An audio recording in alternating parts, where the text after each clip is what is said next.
गुरुर्ब्रह्मा गुरुर्विष्णु गुरुर्देवो महेश्वराय गुरुर्साक्षात् परम ब्रह्म तस्मै श्री गुरुवे नमः। आप सबके भीतर बैठे हुए उस परम पिता परमेश्वर को, उस सच्चिदानंद स्वरूप को कोटि कोटि प्रणाम करता हूँ और कार्तिक महात्म कहने की अनुमति चाहता हूँ। उससे पहले मंत्र का उच्चारण मेरे साथ साथ करें। हरि ओम नमो भगवते वासुदेवाय नमः। हरि ओम नमो भगवते वासुदेवाय नमः। हरि ओम नमो भगवते वासुदेवाय नमः। हरि ओम नमो भगवते वासुदेवाय नमः। हरि ओम नमो भगवते वासुदेवाय नमः। हरि ओम नमो भगवते वासुदेवाय नमः। हरि ओम नमो भगवते वासुदेवाय नमः। हरि ओम नमो भगवते वासुदेवाय नमः। हरि ओम नमो भगवते वासुदेवाय नमः। हरि ओम नमो भगवते वासुदेवाय नमः। हरि ओम नमो भगवते वासुदेवाय नमः। बोलो विष्णु भगवान की जय, बोलो लक्ष्मी मैया की जय, बोलो गरुड़ भगवान की जय। आप विष्णु के, कृष्ण के, कान्हा के किसी भी मंत्र को लेके अपने जीवन में सतत प्रयास करें। आप कोई भी मंत्र उठा लें और उसको निरंतर जपते रहें। जब वो आपकी सांसों की माला पे आ जाएगा, अर्थात नाम आपको जपने लगे जब, तो उस प्रभु की, उस परमपिता परमेश्वर की कृपा आप पे 101% होगी। आपको कुछ कहने की आवश्यकता ही नहीं होगी। वो आपके सारे कार्य बिना कहे ही कर देगा, जो आपके लिए बेटर है। हाँ, जो आपके लिए बेटर नहीं है वो नहीं होगा। इसलिए मंत्रों में पावर है, लेकिन उसके साथ प्रयास करने की आवश्यकता है। आइए नवा अध्याय शुरू करते हैं।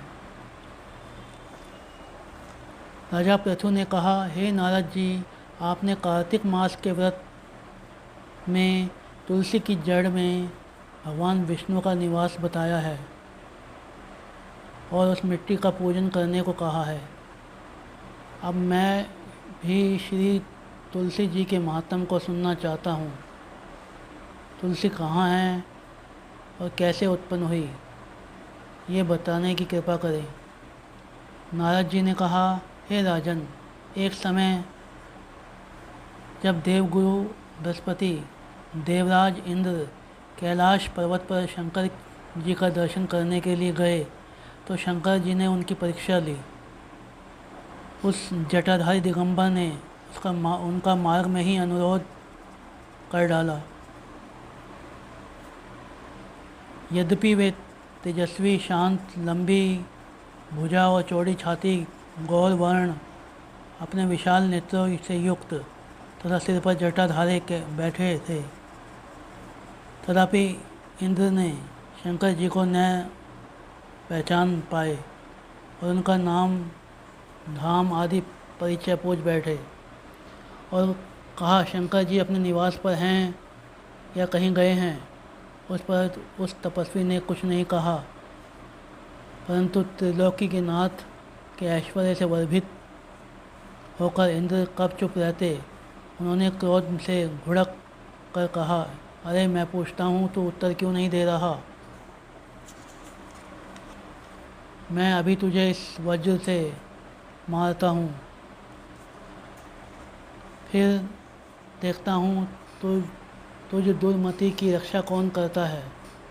फिर ज्यों ही दिगंबर को मारने के लिए हाथ में वज्र लिया, त्यों ही भगवान शंकर ने वज्र सहित उसका हाथ स्तंभित कर दिया और विकराल नेत्र पर ज्यों ही उसे देखा तो ऐसा विदित हुआ मानो वह दिगंबर प्रज्वलित हो उठा है और तेज से जला देगा। भुजाएं स्तंभित होने से इंद्र के क्रोध और दुख कांत ने रहा, परंतु ज्यों ही बृहस्पति जी ने उनको प्रज्वलित देखा, त्यों ही अपनी बुद्धि से उसको भगवान शंकर जाकर जानकर प्रणाम किया और इंद्र को भी उनके चरणों में गिराया। फिर बृहस्पति जी बोले, हे दीनानाथ, अपना क्रोध रोककर इंद्र का अपराध क्षमा कीजिए। बृहस्पति जी के चरणों में बृहस्पति जी के वचन सुनकर माहेश्वर गंभीर वाणी में बोले, मैं अपने नेत्रों से निकले क्रोध को कैसे रोकूं? तब बृहस्पति जी बोले, हे भगवान, भक्तों पर जो दया करनी चाहिए, अतः अपना भक्तवत्सल भक्तवत्सल नाम सार्थक कीजिए और उस तेज को शांत कर इंद्र का उद्धार कीजिए।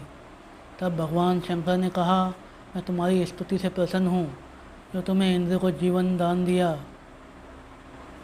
या जीवन दान दिलाया। अब मैं तुम्हें अपने वरदान द्वारा जीव नाम से विख्यात करता हूँ। तब से बृहस्पति का नाम जीव पड़ गया। मेरे नेत्रों की अग्नि अब इस इंद्र को पीड़ित नहीं करेगी। ऐसा कहकर शंकर जी ने अपने माथे से निकले हुए तेज को लेकर उस सागर में डाल दिया। फिर लीलाधारी भगवान अंतर्ध्यान हो गए। इंद्र और बृहस्पति दोनों भय से मुक्त होकर परम सुखी हुए। इस प्रकार जिसको जानने की इच्छा थी उन्हें जानकर इंद्र और बृहस्पति अपने अपने धाम को चले गए। इति श्री 9वां अध्याय समाप्तम। बोलो विष्णु भगवान की जय, बोलो लक्ष्मी मैया की जय, बोलो गरुड़ भगवान की जय। तो इस अध्याय में हमें बताया गया है कि किस प्रकार तुलसी के जन्म की पृष्ठभूमि तैयार हुई, किस प्रकार तुलसी का जन्म हुआ, जो आगे के अध्यायों में और क्लियर होगा। आइए अपनी कथा को विराम दें, उससे पहले 3 बार मंत्र उच्चारण करें। हरि ओम नमो नारायण, हरि ओम नमो नारायण, हरि ओम नमो नारायण। आप सबके भीतर बैठे हुए सच्चिदानंद स्वरूप को कोटि कोटि प्रणाम मेरा। जय माता दी।